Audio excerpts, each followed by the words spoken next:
आचार्य जी, दीपावली नज़दीक है और उत्तर भारत में इसको जिन कारणों से मनाया जाता है उसमें सबसे मुख्य कारण है कि श्री राम सीता जी, लक्ष्मण जी और हनुमान जी के साथ वापस घर आए थे। मेरा एक दोस्त है, वो इकोनॉमिस्ट है। उससे जब बात हो रही थी तो वो कह रहा था कि दीपावली पे जितने भी इकोनॉमिक एक्सपर्ट्स हैं वो उम्मीद पूरी लगा कर बैठे हैं कि जो मंदी आई थी वो दोबारा वापस चढ़ेगी। तो ये बात बड़ी मुझे अजीब सी लगी कि शॉपिंग करने का, इन्वेस्टमेंट का और राम जी के घर वापस आने का ये इस त्यौहार में क्या लेना देना है। फिर मुझे ये भी याद आया कि जब हम लोग छोटे थे तो दीपावली में जो पूजा होती थी उसमें लक्ष्मी जी और गणेश जी की मूर्ति होती थी, राम जी की कहीं कोई मूर्ति होती ही नहीं थी। ये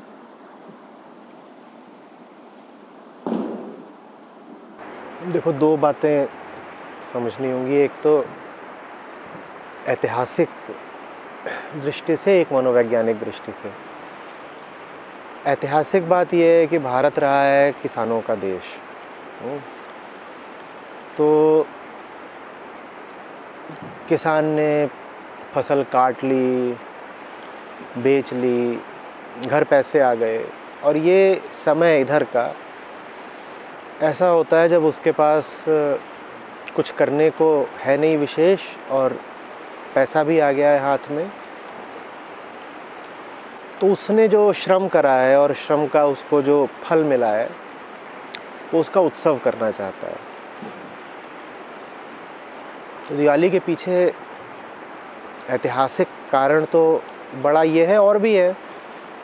भारत में जितने प्रांत हैं उन प्रांतों में भी जो सब छोटे छोटे क्षेत्र हैं, सब में जाओगे तो पता चलेगा कि सबके अपने अलग अलग कारण हैं दिवाली मनाने के।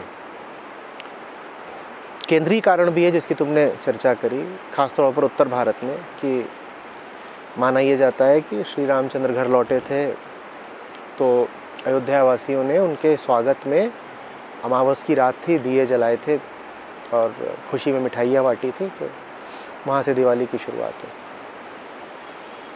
लेकिन भारत के और हिस्सों में जाओ तो वो और कई कारण बता देंगे दिवाली मनाने के। वहाँ वो ये केंद्रीय कारण बताएंगे ही नहीं, श्री रामचंद्र जी की घर वापसी का। वैसे ही तुम विश्व के और देशों में चले जाओ, वहाँ भी दिवाली मनाई जाती है। कोरिया में मनाई जाती है, इंडोनेशिया मनाई जाती है, मलेशिया में मनाई जाती है, कंबोडिया में मनाई जाती है। तो वो लोग भी और कई कारण बता देंगे दिवाली मनाने के। बौद्धों में भी मनाई जाती है, बौद्ध अपने अलग कारण बता देंगे दिवाली मनाने के। तो ये तो ऐतिहासिक बात हो गई। अगर तुम ये जानना चाहते हो कि दिवाली पर श्री राम की बात बहुत केंद्रीयता से क्यों नहीं होती, लेकिन ऐतिहासिक बात से ज़्यादा जो ज़रूरी है वो है मनोवैज्ञानिक बात। देखो, मनोवैज्ञानिक बात ये है कि ज़्यादातर लोग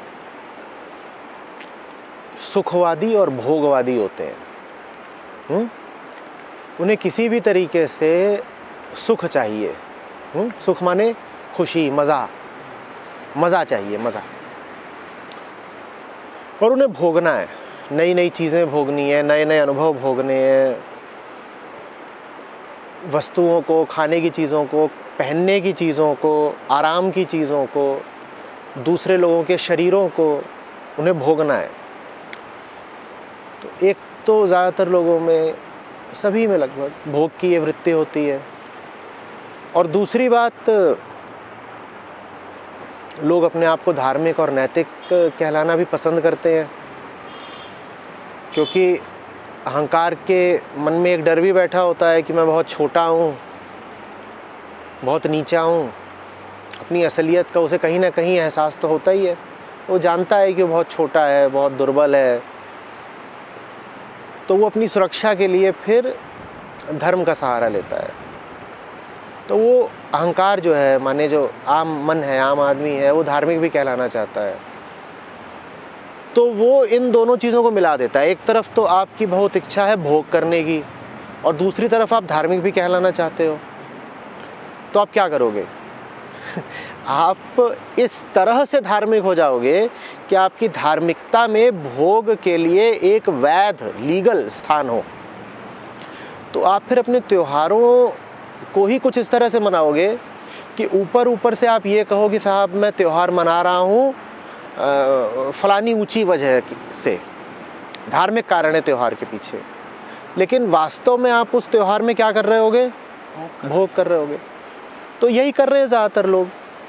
भाई ऊपर ऊपर से पूछा जाए तो कहेंगे देखो हम कोई छोटी मोटी चीज़ की खुशी नहीं मना रहे हैं, बहुत बड़ी चीज़ है हम जिसके साथ अभी जुड़े हुए हैं, किसी हम बहुत बड़ी घटना का उत्सव मना रहे हैं, श्री रामचंद्र घर लौटे थे। लेकिन अंदर ही अंदर बात क्या है? अंदर ही अंदर बात यह है कि श्री राम से किसी को कोई मतलब ही नहीं।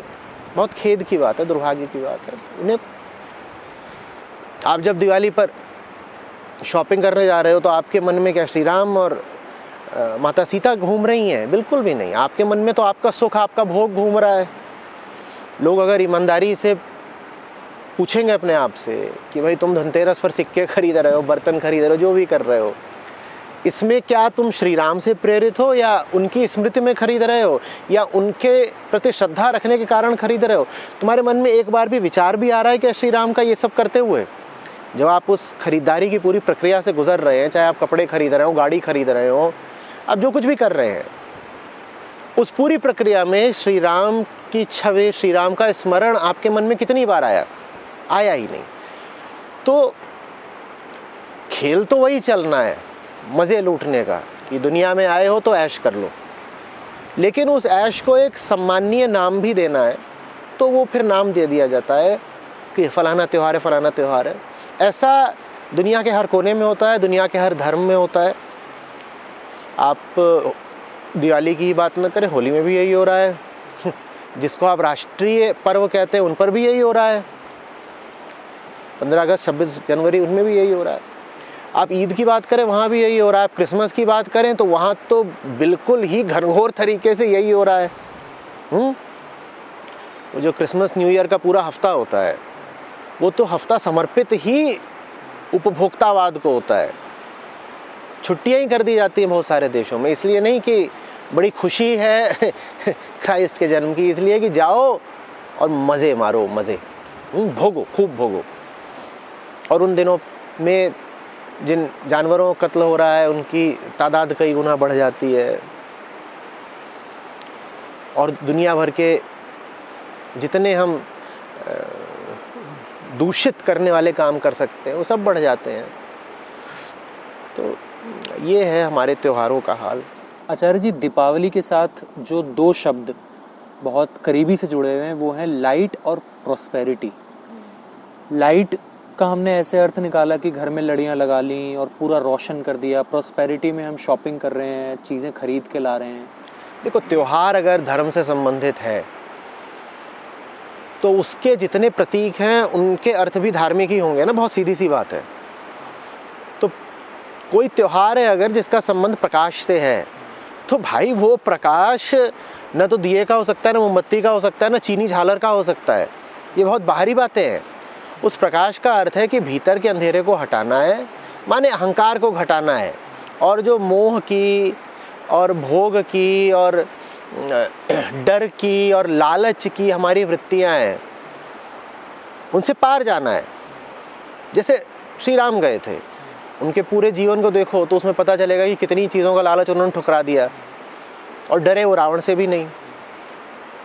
तो जीवन में रोशनी लाने का या दिवाली पर प्रकाश लाने का मतलब ये होता है कि तुम्हारे भीतर की अंधेरी वृत्तियां जो हैं उनको हटाओ, दबाओ, सफाई करो।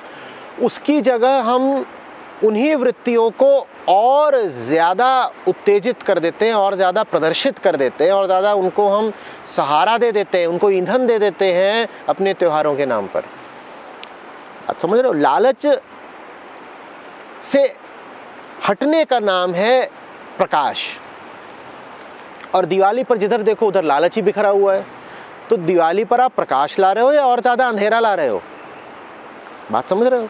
अगर लालच को मिटाने का नाम है प्रकाश लाना। और आप पाओ कि दिवाली पर तो लालच की धूम मची हुई है, तो आप प्रकाश नहीं ला रहे, आप तो अंधेरा ला रहे हो। इसी तरीके से दूसरा तुमने क्या बोला था, दूसरी चीज कौन सी? प्रॉस्पेरिटी, संपन्नता। अब धार्मिक अर्थ में जब संपन्नता की बात होगी तो वो सोने चांदी के सिक्कों की बात नहीं हो सकती। वो फिर संपन्नता जो है वो आंतरिक होगी ना। धन आंतरिक होगा। कबीरा सो धन संचिए जो आगे को होए, वो वाला धन। हाँ, कबीर साचा सूरमा लड़े धनी के हेत, वो वाला धनी। कि धनी माने कौन? वो जो ऊपर बैठा है। हाँ, जिसको पाकर आदमी धन्य हो जाता है, वो है धन। जो जीवन में धन्यता ला दे वो है धन। ये धन थोड़ी जो तुम पॉकेट में भर लेते हो। तो दिवाली पर संपन्नता बढ़े, इसका मतलब होता है कि तुम्हारा उसके प्रति या अपने हृदय के प्रति अनुराग बढ़े, तुम में सच्चाई के प्रति निष्ठा बढ़े, वही धन है। तुम और ज्यादा जीवन में सच्चाई और सादगी लेकर के आओ, वो धन है। धन ये थोड़ी है कि दिवाली पर नई गाड़ी आ गई, ये कोई धन नहीं है। लेकिन हम ऐसे ही हैं। हम वो सारे काम करना चाहते हैं जो करवाने के लिए हमारा लालच और हमारी हवस बिल्कुल व्याकुल रहते हैं। वो सारे काम करना चाहते हैं और अपनी ही नज़रों में और समाज की नज़रों में बुरा भी नहीं होना चाहते। तो हम बहुत सुंदर, बड़े लाजवाब, बड़े कुटिल तरीके निकालते हैं। हम कहते हैं कि नाम तो होगा धर्म का, नाम तो होगा राम का, और काम होगा अहंकार का। पूरी करेंगे हम अपनी सारी कामनाएं, इच्छाएं, खेल ये चलेगा। और आचार्य जी, ये कोई कोइंसिडेंस थोड़ी होगा कि इन्हीं दिनों में जितनी भी बड़ी बड़ी अंतर्राष्ट्रीय ऑनलाइन सेल कंपनी है, वो सब बिग बिलियन सेल, ये सब कुछ, जब लोग खरीदने के लिए, अपनी कामनाएं पूरी करने के लिए बिल्कुल लार भाए बैठे हैं, तो कंपनियां क्यों नहीं फायदा उठाएंगी इस मौके का? क्योंकि इन्हीं दिनों में जो एम्प्लॉयर है वो एम्प्लॉई को बोनस देता है और ऑनलाइन सेल स्टार्ट हो जाती है, आप चीज़ें खरीदने लग जाते हो। और किसी से पूछो तो बहुत ऐसे कुतर्कियों कहेंगे ये सब तो हम इसलिए कर रहे हैं ना क्योंकि हमारे प्रभु श्री राम घर आए थे। मैं तो पूछ रहा हूँ, ईमानदारी से बताओ ना, बिल्कुल दिल पर हाथ रख करके, ये सब कुछ तुम श्री राम की याद में कर रहे हो? तुम्हारे जीवन में श्री राम के आदर्शों का कितना महत्व है? वो तो अवतार थे, नहीं अवतार मानना तो कम से कम महापुरुष तो थे। कोई नया माइक्रोवेव ओवन खरीद रहा है, उसमें श्री राम जी का तुम नया ओवन खरीद के अपने घर ला रहे हो और उसमें भी चिकन बना रहे हो, इसमें श्री राम कहाँ है? और ये सब कुछ दिवाली पर चल रहा है, इसमें श्री राम कहाँ पर है? तो करना तुम्हें अपनी कामनाओं को पूरा है और आड़ ले रहे हो धर्म की। तो बड़ा ये गंदा खेल है जो चल रहा है। तुम श्री राम का जीवन देखो, उसमें तुम पाओगे त्याग, उसमें तुम पाओगे सादगी, और उसमें तुम क्या नहीं पाओगे, उसमें तुम कहीं भी सुख के प्रति लालच नहीं पाओगे। राम पर आप कोई भी इल्ज़ाम लगाना चाहे लगा लें, एक बात आप नहीं कह सकते कि राम सुख के लोभी थे, क्योंकि अपने पूरे जीवन काल में या अपने पूरे लीला काल में सुख तो उन्होंने न कभी चाहा, न उन्हें मिला, न वो भोग पाए। रामचरितमानस का भारत के हृदय में जो बड़ा केंद्रीय स्थान रहा है ना, उसकी वजह मानस की मार्मिकता है। और ये बात श्री राम के वृत्त में बड़ी विशिष्ट है। कदम कदम पर कुछ ऐसा हो रहा है कि तुम्हारे आंसू निकल आएंगे, कदम कदम पर दुख है, कदम कदम पर पीड़ा है। तो ऐसे तो राम जी हैं जिनके जीवन में दुख है और पीड़ा है, और जो जानबूझ करके दुख और पीड़ा को गले लगा रहे हैं क्योंकि कर्तव्य पूरा करना है, क्योंकि धर्म निभाना है। और ये कितने ज़्यादा अफसोस की, कितनी विडंबना की बात है कि ऐसे राम जो जीवन में कभी सुख के लोभी नहीं रहे, जो कभी भोग के लालची नहीं रहे, उनका नाम लेकर के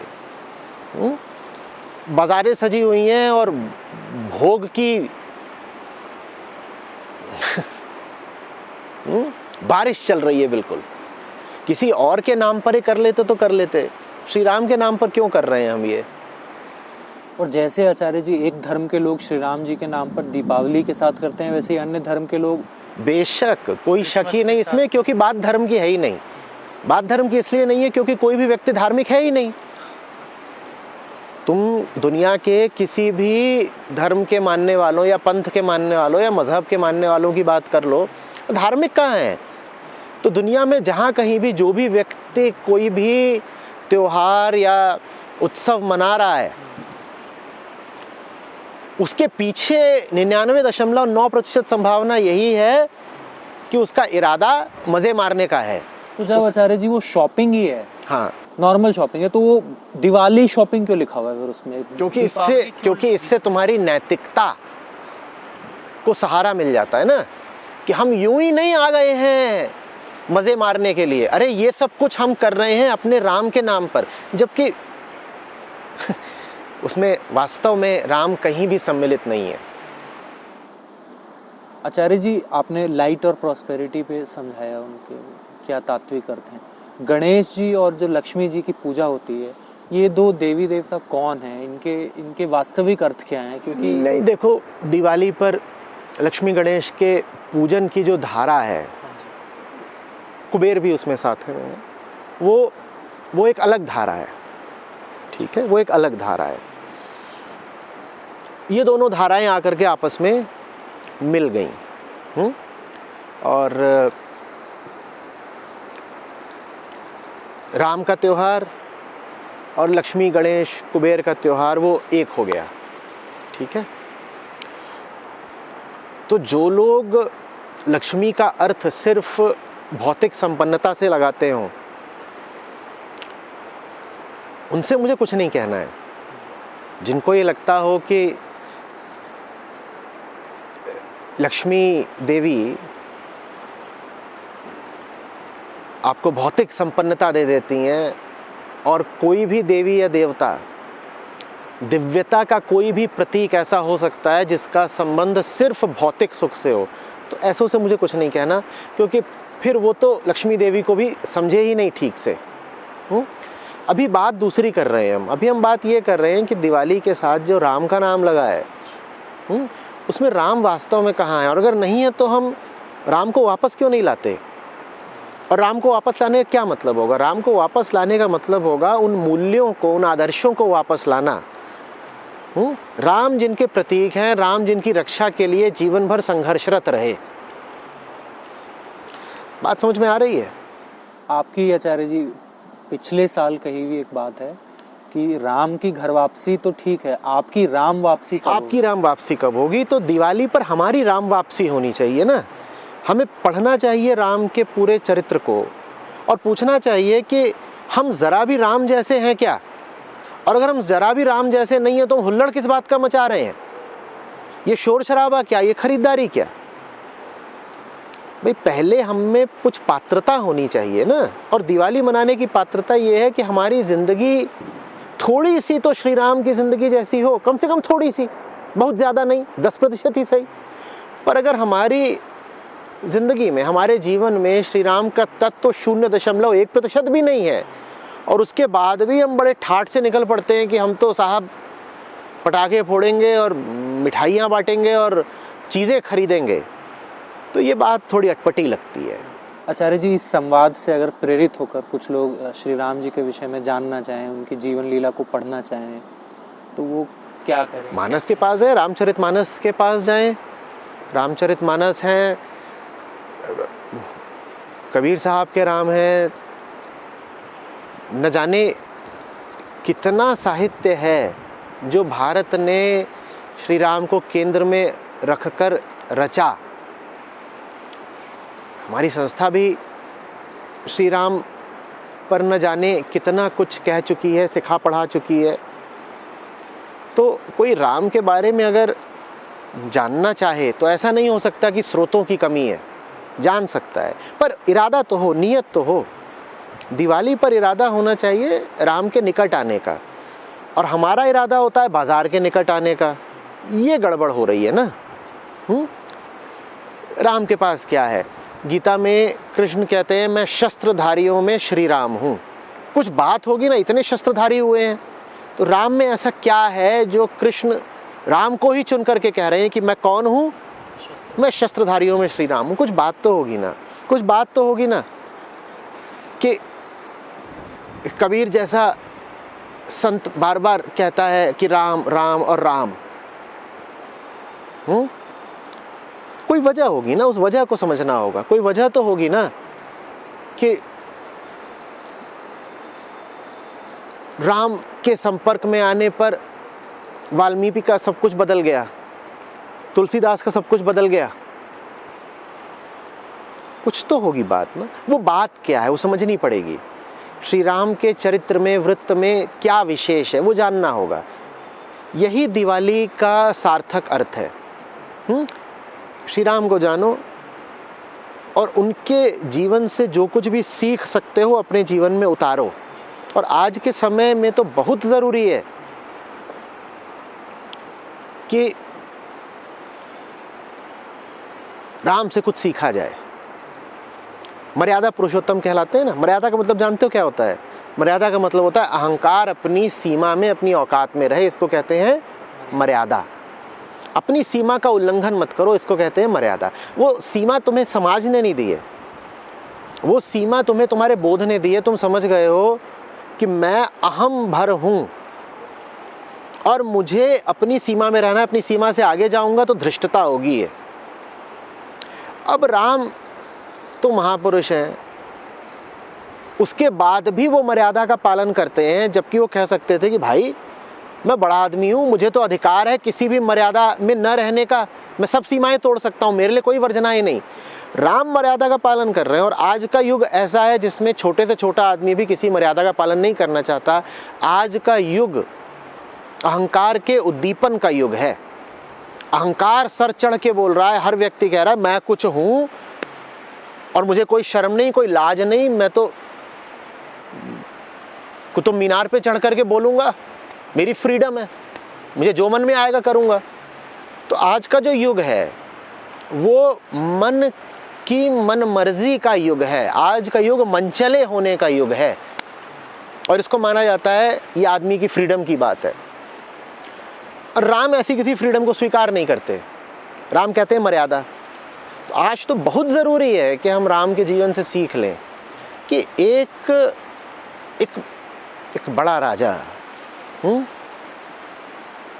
जिसके ऊपर वास्तव में कोई बाध्यता नहीं थी कि वो जंगल चला जाता, कोई बाध्यता भी नहीं थी कि अपनी पत्नी के लिए संघर्ष करता, उसे न जाने कितनी स्त्रियां मिल जाती, कोई बाध्यता नहीं थी कि प्रजा के एक छोटे से व्यक्ति की बात सुन करके अपनी पत्नी को अलग कर देता, उससे भी दुख देता, स्वयं भी दुख भोगता, उसे कोई बाध्यता नहीं थी। लेकिन फिर भी वो मर्यादाओं का पालन करता गया। एक उतना बड़ा व्यक्ति मर्यादाओं का पालन करता जा रहा है। और आज कौन से हम में सुरखाब के पर लग गए हैं, कौन से हम में हीरे मोती जड़ गए हैं कि हम कोई सीमा ही नहीं मानते। हम इतने उद्दंड हो गए हैं, हम इतने उच्छृंखल हो गए हैं, हम इतने बेलगाम हो गए हैं कि हम कहते हैं मेरी मर्जी, मेरा जो मन आएगा मैं करूँगा, मैं कोई सीमा कोई मर्यादा नहीं मानता। तो आज के युग को तो राम की बहुत ज़रूरत है, क्योंकि आज हमें मर्यादा की बहुत ज़रूरत है। अन्यथा ये जो युग है ये मन के एक विकृत अट्टहास का युग है। मन से मेरा आशय अहंकार है। चारों तरफ अहंकार का नंगा नाच चल रहा है। जिसको देखो वो अपने मन के नाम पर जो घटिया से घटिया काम कर सकता है वो कर रहा है, और इसमें पूरी पृथ्वी का नाश हुआ जा रहा है। आज हमें राम की बहुत ज़रूरत है। दिवाली मेरी समझ से वो समय होना चाहिए जब हम वास्तव में राम के पास आ सकें। पर राम के पास तो तब आएंगे ना जब शॉपिंग से फुर्सत मिलेगी। दिवाली शॉपिंग से।